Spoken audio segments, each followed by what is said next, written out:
Dalaygon na Ginoo, it's Family Sunday. Aniya kita karon simba sa Ginoo as one family. Pero naputay tagsa-tagsa ka mga pamilya. It takes great people, great families, no, great homes to really make a great church. Dako gyud kaayog kinahanglan. To build the church is to build our homes. Ang great church is just a byproduct usa lang kini ka resulta sa great family. Mo nang pag-great ang church, great po ang community. Kay dako kay impact ang church sa community. Mo nang importante gyud kaayo ang kining family. Gitawag ni basic unit no sa society is the family. Og daghan kayo mga challenges gayud karon sa mga pamilya. Even sa Bible atong makita nga daghay mga families nga dili malampuson sa ilahang pagkinabuhi as family. Nga naagit sila mga hard times nga resulta sa di maayo gayud nga mga produkto diha sa ilahang mga anak. Si Lot, family of Lot, di gud maayo lang pamilya. Ang iyang asawa namatay, nasunog sa asin, no, kalayo. Niya si Isaac pud ug si Rebecca, hinungdan nga naguba pud ilang pamilya kay nag-away si Jacob ug si Esau tungod pud favorite, no, favoritism. Si Aaron pud ang iyang mga anak, si Nadab ug si Abihu, perti mga buguya. Bisan kini si Aaron dako granggo no sa mga katawan sa Ginoo. Labi na si priest Eli, ang iyang mga anak pertigyud ka badlungon sab nga bisag naa sa templo sila nagpuyo, nagpasipa sa templo. Bisag si David, kaguba po diya mga anak, kaguliang diya sa 2 Samuel 11. Muna ninitak na tanaw na to, ang usagid ka pamilya sa Bible nga mahimo gyung modelo nga makaingon ta, this is a great family. Ug mao gini dakog impact sa katawhan. Ang uluhan sa mensahe sa Ginoo, a great family, ug ang text ibasa na to ganiha sa Genesis 6:5-10. Si Noah, siya ang model how he raised his children, ihang family, bisan pa in the midst of extreme violence. Grabe ka violente ang mga tao sa iyang generation. Grabe ka dautan in extreme wickedness. How he raised his family during a time nga ang mga katawhan ignoring the word of God, the ways of God. Mao nang tanaw na to si Noah nining takna. Tulo ka butang atong tanawon, a great family must be a saved family. Nindot ang tanang membro sa pamilya nga luwas gyud, luwas. Diha sa atong text, ingon diha sa verse 8, but Noah found favor in the eyes of the Lord. Sa King James kay found grace in the eyes of the Lord. Tungod kay siya ra gyud ang naluwas sa tanan, no? Nakita gud sa Ginoo nga grabe na ka dautan ang tanang tao, wickedness everywhere, nga puro na lang gyud sa ilang unahuna ang ilang self, unya dautan ang ilang mubunga sa ilang unahuna. Nag-decide ang Ginoo nga pamatyon niya tanang tao, wiped by the flood, katong dako kay nga unos mo patay sa tanang tao. Pero gi-spare niya si Noah. Si Noah karon ang na-save from the wrath, kasuko sa Ginoo sa sala, kapungot niya sa wickedness. Na-save si Noah. This is a picture of our salvation. Nga gisave ta from the wrath of God, from hell, gikan sa sala, gikan sa punishment sa sala nga mao ang impierno. That is the wrath of God. Gisave ta diha. O nang tibok pamilya ni Noah na save yun. Na save from the wrath of God, sa kapungot sa Ginoo. Mapuna kita karon, save ta kung kita mutuo kang Hesus, madawat nato si Hesus sa atong kinabuhi, makaangkon kita salvation, kaluwasan gikan sa sala. Di na ta maadtog impierno. Mo nang una diha is washed away from sin. Pamilya ni Noah is washed away from sin. Nahugasan gyud sila sa sala. Nindot kay nga ang pamilya, tibok pamilya mahugasan gayud sa sala nga pamilya. Ug naa sa Bible diha sa Acts 16:31-33, kining pamilya nga katong na-save sa katong pagka-prison nila ni Paul, kining jailer katong nagbantay sa mga piniriso. Paghuman sa linog, unya nagbugto ang mga gapos nila ni Paul, pero wa sila Paul nanagan. Mo nang niingon ning kining jailer kay patyon man siya basta makaikyas ang piniriso, mo nay pahamtang nga silot sa taga-Roma, sundalo ka, may kiyasan ka o piniriso, patyon ka. Munang wa man nila ka si Paul, perti na pasalamat. Munang niingon katong jailer, unsaon para maluwas? Munang ingon ni Paul. They replied, no kauban ni Paul and Silas, believe in the Lord Jesus Christ and you will be saved, you and your household. Then they spoke the word of the Lord to him and to all the others in this house. At that hour of the night, the jailer took them and washed their wounds. Then immediately he and all his family were baptized. Nabautismuhan gyud tibok pamilya kay nidawat gyud sila kang Ginoong Hesukristo. Believe in the Lord Jesus Christ and you will be saved, you and your entire family. Mao nang nahugasan gyud sila sa sala, nagawas nun sila sa silot sa sala. Nindot kaayo gyud nga atong tibok pamilya maluwas gyud kanang masiguro kita nga moadto gyud sa langit. Mao na nindot kaayo. It is a great family. And also a saved family is a worshiping family. Kay saved mo resulta gid na sa pagsimba. Naani sa Bible usahab diha sa Romans 16:3 to 5.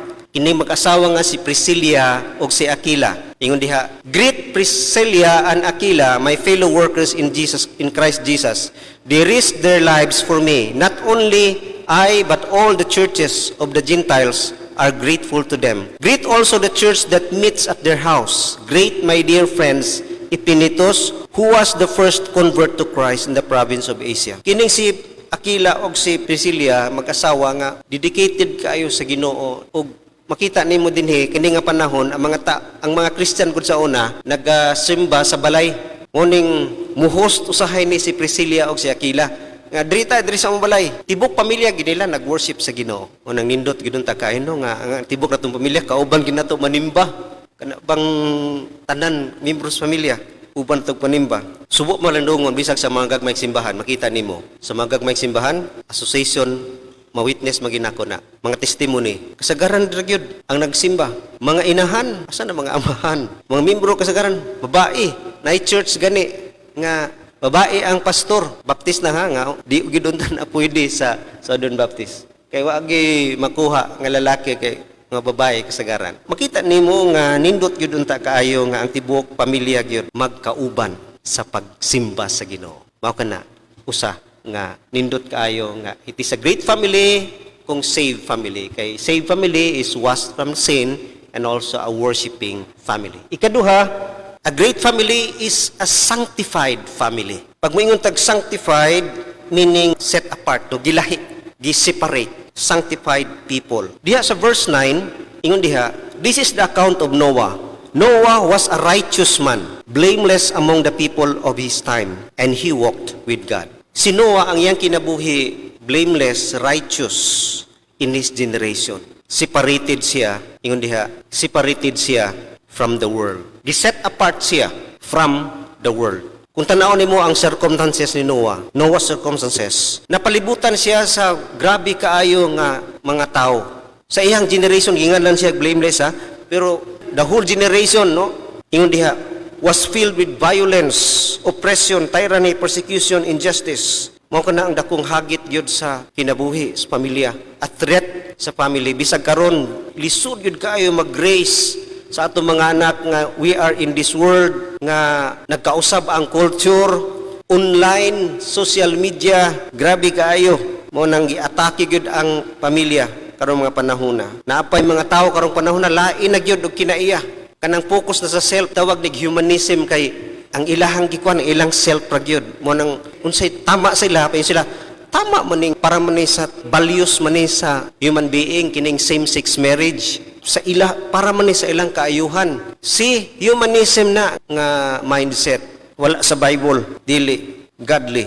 Mo nang karon makita nimo dili na Adam and Eve, Adam and Steve na. Lisod no karong panahon na labi na materialism, computer age, iPad, Facebook, media, invasion, lisod magpadako, mag-grace sa family nga magmadaogon gyud. Pero tan-aw nimo ang karakter ni Noah, he was different, blameless, righteous in his generation. Giingon gyud diha, living in the midst of ungodly world. Naa siya sa time nga degenerate, nalahi na gyud ang mga tao. Muna ingon diha sa Romans 12:2 nga do not conform any longer to the pattern of this world, but be transformed by the renewing of your mind. Then you will be able to test and approve what God's will is, His good, pleasing, and perfect will. Lisod gyud karong panahon na tungod kay kabigon kita sa kalibutan nga mo conform to the pattern of this world. Pero si Noah, wa gid siya mo conform. Different gid siya. Set apart from the world. Karong panahon na lisod na pag-identify unsa ang kalibutan nun, unsa ang Diyos nun. Nya usahay madala ganit niini kung di ta magbantay labi na karong panahon na mga trending yes na mga trending sa buhok sa pangsanina napoy mga trending kayo sa mga expression, mga sinultian. Usahay nindot man gud katawanan, musabay usahay ta pero watchful ta ni ana, no? Kanang kalma. O sana nga ginagamit nga kalma. Usahay musabay lagi ta kay ilami kayo pero watchful ta kung ang meaning ana di mayo ayaw, you must be different because if you follow we are conforming to the pattern of this world. That is from the world. Unang watchful ta ni ana. Bisag sa church, makita nimo di na kayo different ang church karong panahon na. Makita gina bisag asa. Bisag sa worship nato nagkausab na gyud. Sa sounds, lain na ron ang sounds mura nagpareha gyud og rock kaayo nga parehas kalibutan. Nga di nimo ma-differentiate gawas kung ikuan nimo ang lyrics. Pero ang iyahang tono mo maora gyud. Dancing, the lightings, mura yung diskuhan, hapit-hapit na gani tao, na nagkamay kidlap-kidlap. Ang uban, sa una din pagsimba diya, kuan kayo, naagi, hubog na nisod, kaya abigin niya diskuhan.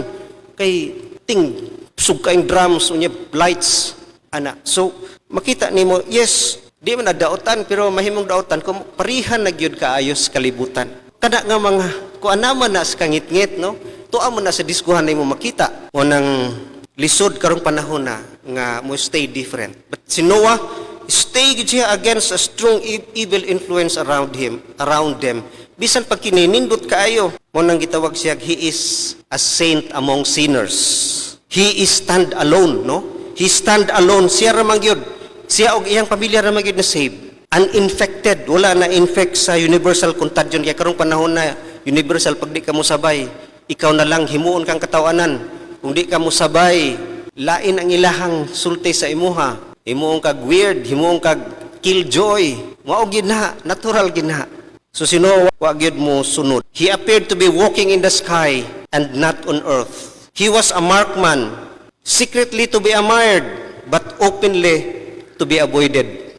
Kalaban gid po sa mga tao. So mo nang si Noah live as separated, no, from the world. Then separated for God. Set apart from and set apart for. Set apart, separated from the world, then for God.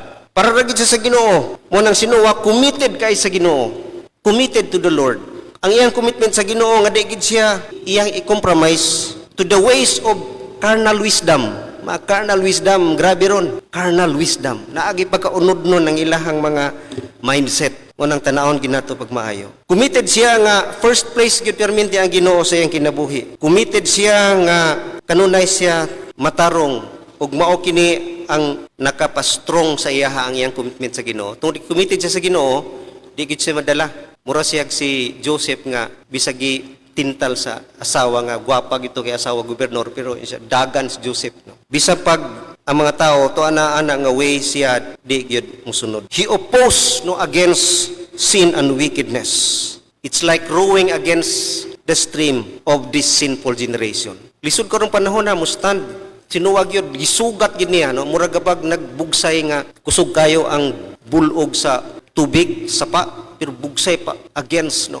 Kita usahay di lang gyud pero dili gyud against nga vocal kayo nga that is wrong. Si Noah siya gyud naga against gyud ni ana. Munang committed gyud siya sa Ginoo. Then a great family is committed to one another. Committed sa matag usa sa pamilya. Munang diha sa pamilya ang commitment to love mao gina ang sentro. Kay para kang Noah gihigugman niya ang iyang pamilya, he is doing the duty kagihatag siya sa Ginoo. Paghigugman niya, he is doing it for God. Mo nang committed siya sa Ginoo, committed siya ngadto sa iyang mga anak ug sa iyang asawa. Mo nang ang love nga commitment lahi gyud sa love nga feelings. Kay ang love nga feelings tinuod sa pamilya nato, natay mga disgusto, di gusto ani sa imong gibuhat.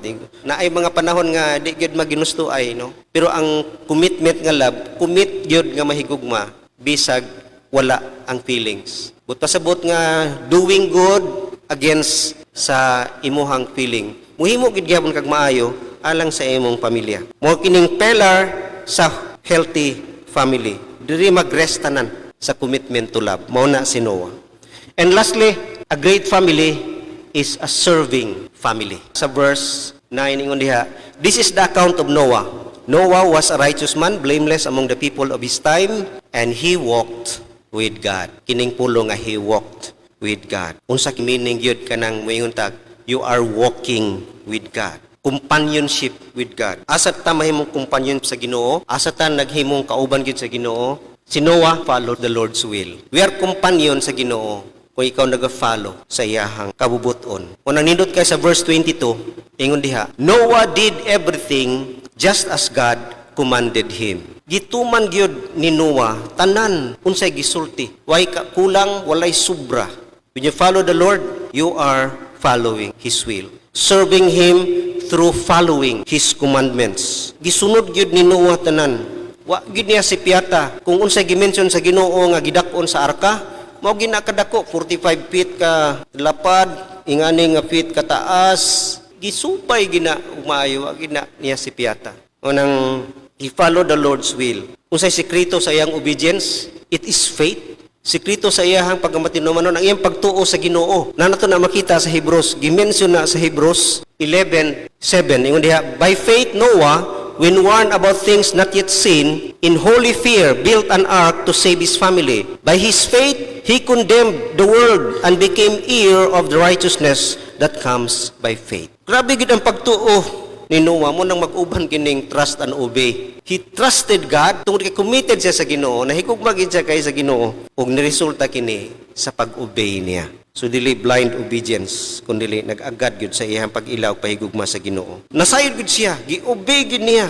Bisag walay sense nga maghimog arka taliwala sa bukid, maghimog arka nga ang panahon perting inita, mag-flood bagod, walay sense ang kuman sa Ginoo, pero kahibaw siya sa unseen, no? What is unseen? He believed nga moabot gina ang flood. Kahibaw kita na sa flood, umaabot na. Una ang faith, seeing the unseen. Una kang Noah. He followed the Lord's will. He served God through following His will. And he served God also through fulfilling the Lord's work. Si Noah, gibuhat gid niya. Partner gid siya sa trabaho sa Ginoo. Partner siya sa pagpamuhat sa Ginoo. Ang Ginoo maginagbuhat ani, pero si Noah gihimong instrumento. Nahimo siyang partner sa Ginoo, companion sa Ginoo. He walked with God tungod kay unsay mga kinahanglan nga ipabuhat sa Ginoo sa iyaha, iyang gibuhat. Ang primero nga work by preaching God's truth. Iya man gyud gikumbinsi ang mga tao pag hinulsol lagi mo, moabot gyud ang baha. Kapili na gyud di gyud ang mga tao magyaga-yaga pa. Unsa ka piting inita? Unsa ka buhat kag arka kinsa may muara sa ana paingon dito sa dagat nga naman tas bungtod kadakuan na ang arka. Di gid manuo ang mga tao, kapila gid siya. Last hour pagani iyang gi-convince gyud sud mus arka, di gid sila musud. See, we preach the word of God, we preach warning, no? Warning, we preach rebuke, repent from your sin, kay kung di mo mag-repent, maapil gid mo sa baha the wrath of God. Wanang work. Wa nagpasabot nga magpastor tatanan, kundi by telling others about Christ, by warning others, rebuking them through His word, kita we are preaching. Kita naga-sangyaw na, naga-preach na sa pulong sa Ginoo, sa kamatuuran. Wanang He preached God's truth. Also, working by preparing an ark. Hago gid kaayo. Ang pag-prepare sa ark, ang paghimo sa ark, kinahanglan gyud tao. Nya sila ra gyud pamilya. Mo nang partner tibuok pamilya nagtrabaho. Muna ang pagtrabaho sa buluhaton sa Ginoo lisod gyud kaayo. Wa gyud sayon nga trabaho. Kinahanglan kinig time, talent, treasure, kwarta mo palit to mga kahoy mo, provide ato, gabas ato, piting kapuya gyud kaayo. Mausab ka na sa buluhaton sa Ginoo karong panahon na. It takes time, talent, treasure, no, effort, it takes diligence. Hago og pagpaningkamot gyud unang nindot kaayo nga ang tibok pamilya gyud nagkapamuhat apil gyud buluhaton nindot kay tan-awon gyud sa iglesia as a family nga joining together, serving, ministering, doing the work of the Lord through the church. Ang church magid ang agihanan. Ang church ang giordain sa Ginoo nga diha magtrabaho. So if we are joining the church, doing the Lord's work sa iyahang will, mao kana ang we are fulfilling His work through us.